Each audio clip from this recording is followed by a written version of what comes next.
అందరికీ నమస్కారం. నేను మీ సులోచన సంపంగి. Welcome to my channel.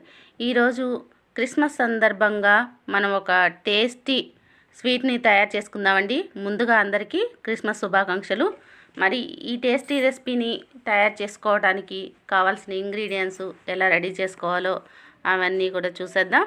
First of all మనం డ్రై ఫ్రూట్స్, మన దగ్గర ఎన్ని రకాలైతే డ్రై ఫ్రూట్స్ ఉన్నాయో అన్ని రకాల డ్రై ఫ్రూట్స్ని మనం వాడుకోవచ్చు.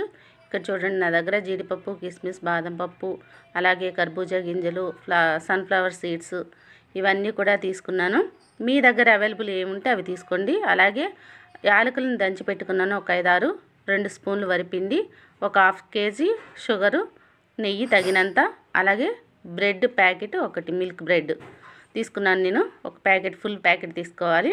ఇప్పుడు ఈ బ్రెడ్ వచ్చేసి సైడ్స్ అడ్జస్ట్లన్నీ కూడా కట్ చేసేసుకోవాలండి. బ్రౌన్గా ఉన్నాయంతా తీసేసుకోవాలి.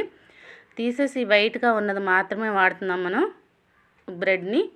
ఈ కట్ చేసి పెట్టుకున్న ముక్కలన్నీ కూడా మనం వేస్ట్గా పడేయాల్సిన అవసరం లేదండి. అవి కూడా ఎండలో పెడితే మనకి ఎండలో పెట్టేసి బాగా ఎండబెట్టేసి పౌడర్ చేసుకుంటే, మనం ఏదైనా డీప్ ఫ్రైస్ చేసుకున్నప్పుడు బ్రెడ్ క్రమ్స్ని వాడుకోవటం వల్ల క్రిస్పీగా ఉంటాయి అన్నమాట ఆ రెసిపీస్. మరి మనం అట్లా యూజ్ చేసుకోవచ్చు, వేస్ట్గా పడేయాల్సిన అవసరం లేదు.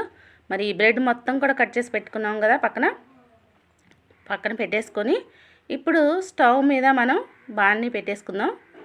బాణీ పెట్టేసుకొని నెయ్యి వేసుకుందామండి. ఒక 3 స్పూన్ల వరకు నెయ్యి వేసేసుకొని మన దగ్గర ఉన్న డ్రై ఫ్రూట్స్ అన్నీ కూడా ఒకటొకటిగా వేయించేసుకుందాం. త్వరగా అయిపోతే నేను చిన్న ముక్కలుగా కట్ చేసుకున్నాను జీడిపప్పు. ఫస్ట్ ఒకటొకటిగా వేయించుకోవాలి, ఎందుకంటే అన్నీ ఒకేసారి వేస్తే ఒకటి త్వరగా వేగుతుంది, ఒకటి త్వరగా వేగదు కదా, అలా కొన్ని మాడిపోయే అవకాశం ఉంది. కాబట్టి ఒక్కొక్కటి మనం వేయించుకుందామండి. జీడిపప్పు ఒకసారి, బాదం పప్పు ఒకసారి, అలాగా చూడండి. చాలా త్వరగా కూడా అయిపోతుంది మనకి. ఇలా బ్రౌన్ కలర్ వచ్చేంత వరకు వేయించుకుంటే చాలు. ఇలా ఒక్కొక్కటి కూడా వేయించేసుకుందాం ఫస్ట్. అలాగే బాదం పప్పుని పొడవుగా కట్ చేసి పెట్టుకున్నాను, జీడిపప్పు చిన్న ముక్కలుగా, అలాగే బాదం పప్పు పొడవుగా కట్ చేసి పెట్టుకున్నాను. ఇలా వేయించేసి తీసేసి పక్కన పెట్టేసుకుందాం. ఇప్పుడు కిస్మిస్ కూడా చూడండి, కిస్మిస్ కూడా చాలా త్వరగా వేగిపోతాయండి. హైలో పెట్టద్దు, సిమ్లోనే మనకి ఈ ప్రాసెస్ అంతా ఉండాలి. అలాగే ఇవన్నీ వేసిన తర్వాత లాస్ట్లో ఈ సన్ఫ్లవర్ సీడ్స్, మన గుమ్మడి గింజలు ఇవి ఉన్నాయి కదా, ఇవన్నీ వేయించేటప్పుడు మాత్రం కొంచెం జాగ్రత్తగా ఉండాలండి. ఒక సైడ్ నుంచి వేసుకొని మనం నెయ్యిని వీటి మీదకి పోస్తా వేయించాలి. ఒకేసారి నెయ్యిలో వేసామంటే చిటపట పేలుతాయి కాబట్టి మీద పడే అవకాశం ఉంటుంది. మరి వేయించుకునేటప్పుడు కొంచెం జాగ్రత్తగా వేయించుకోండి. చూడండి, ఇలా మొత్తం అంతా కూడా వేయించేసి పక్కన పెట్టేసుకున్నాం. ఇప్పుడు అసలు ప్రాసెస్లోకి వెళ్దామండి. అదే ప్యానంలో మనం బ్రెడ్ ముక్కల్ని వేయించేసుకుందాం. ఈ బ్రెడ్ వచ్చేసి నెయ్యితో వేయించుకుంటున్నాం. ఒకేసారి డీప్ ఫ్రై కూడా చేసుకోవచ్చు, కానీ అలా చేస్తే మనకి నెయ్యి ఎక్కువ పడుతుంది. ఇప్పుడు ఆ బ్రెడ్ వేగేలోపు మనం ఒక 1/4 కేజీ పంచదారను ఒక గ్లాస్ కొలతగా తీసుకొని ఒక గిన్నెలో వేసుకొని అదే గ్లాస్తో వాటర్ని యాడ్ చేసుకోవాలి. ఇది షుగర్ సిరప్ కోసం అనమాట. ఈ పక్కన స్టవ్ మీద పెట్టేసుకుందాం. ఈలోపు మనకి సిరప్ అనేది తయారైపోతుంది. ఒక పక్కన బ్రెడ్ అంతా కూడా తయారవుతుంది. 2 పనులు ఒకేసారి అయిపోతాయి మనకి. ఇలా బ్రెడ్ని వేయించేసుకొని పక్కన పెట్టేసుకుందాం. చూడండి, ఇలా చక్కగా బ్రౌన్ కలర్లో వచ్చేంత వరకు బ్రెడ్ని వేయించుకోవాలి. చాలా త్వరగా వేగిపోతుంది. నెయ్యి వేస్తూ వేయించుకోవాలండి. ఇలా వేయించిన తర్వాత మొత్తం అంతా పక్కన పెట్టేసుకుందాం. పక్కన పెట్టేసుకొని ఈలోపు మనం షుగర్ సిరప్ రెడీ అవుతుంది కదా, షుగర్ సిరప్ రెడీ అవుతుంది. ఇది మొత్తం అంతా కూడా బాగా మనకి థిక్నెస్, అంటే మన పాకం వచ్చే అవసరం లేదండి. బాగా కరిగిపోయి కొంచెం దగ్గరకు వస్తే చాలు. చూడండి, మరీ వాటర్లా ఉండకూడదు. షుగర్ సిరపు ఇట్లా ఈ కన్సిస్టెన్సీలో ఉంటే సరిపోతుంది మనకి. ఇప్పుడు దీనిలో ఇలాచీ వేసుకుందాం. దంచి పెట్టుకున్నాం కదా, మంచి ఫ్లేవర్ కోసం అనమాట. ఇలాచీ వేసేసి మనం పక్కన పెట్టేసుకుందాం. ఇంకా స్టవ్ ఆపేసుకుందాం. రెడీ అయిపోయింది మనకి.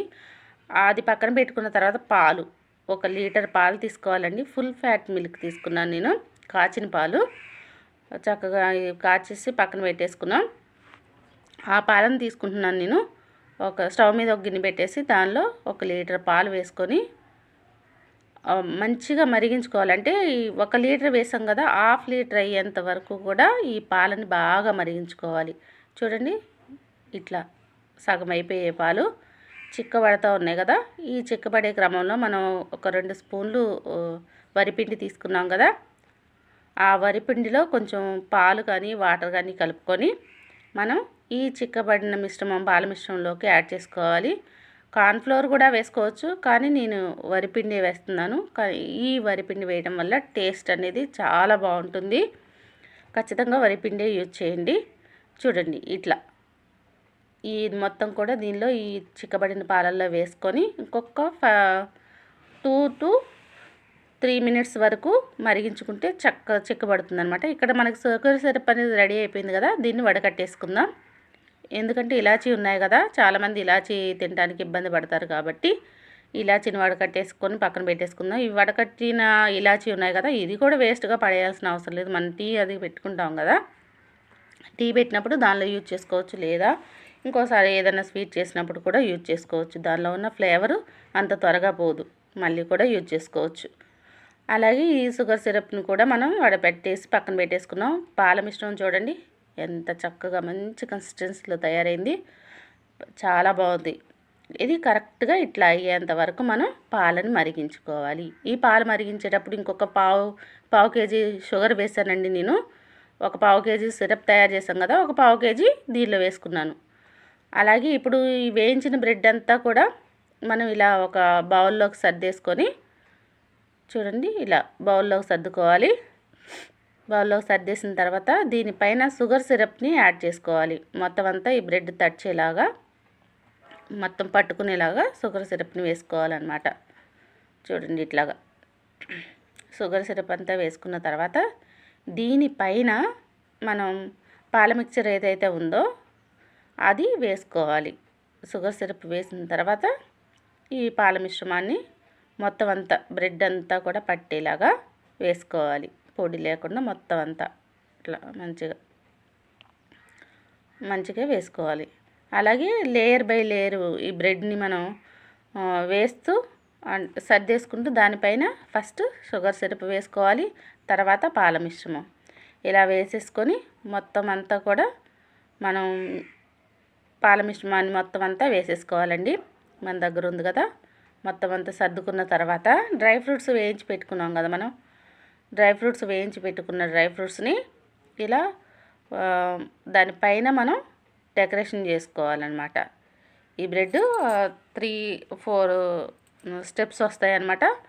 ఈ మనకి ఒక విధంగా స్వీటు, ఒక విధంగా కేక్ లాగా కూడా ఉంటుంది. చాలా బాగుంటుంది, టేస్ట్ అయితే వండర్ఫుల్గా ఉంటుంది.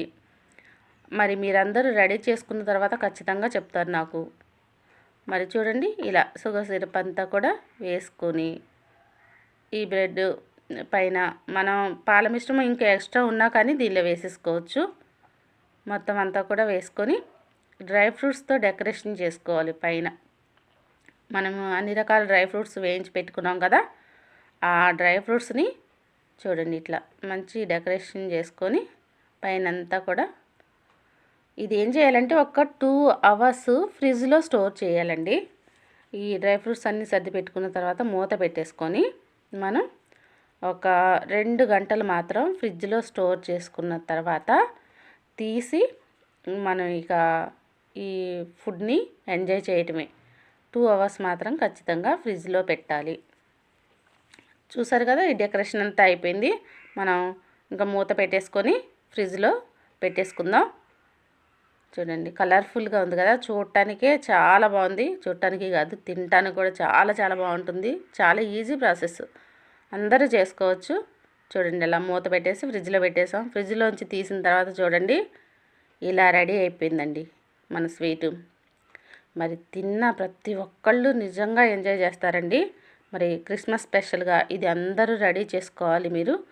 మరి టేస్ట్ ఎలా ఉందో చూసి నాకు కమెంట్ రూపంలో ఖచ్చితంగా తెలియజేయండి. మరి ఈ రెసిపీ మీకు నచ్చినట్లయితే లైక్ చేయండి, షేర్ చేయండి, సబ్స్క్రైబ్ చేయండి. అలాగే మీ వాళ్ళకి, మీకు తెలిసిన వాళ్ళకి కూడా షేర్ చేయండి. ఈ రెసిపీ మీరందరూ కూడా రెడీ చేసుకుంటారని కోరుకుంటున్నాను. అలాగే మళ్ళీ ఒక్కసారి క్రిస్మస్ శుభాకాంక్షలు అండి.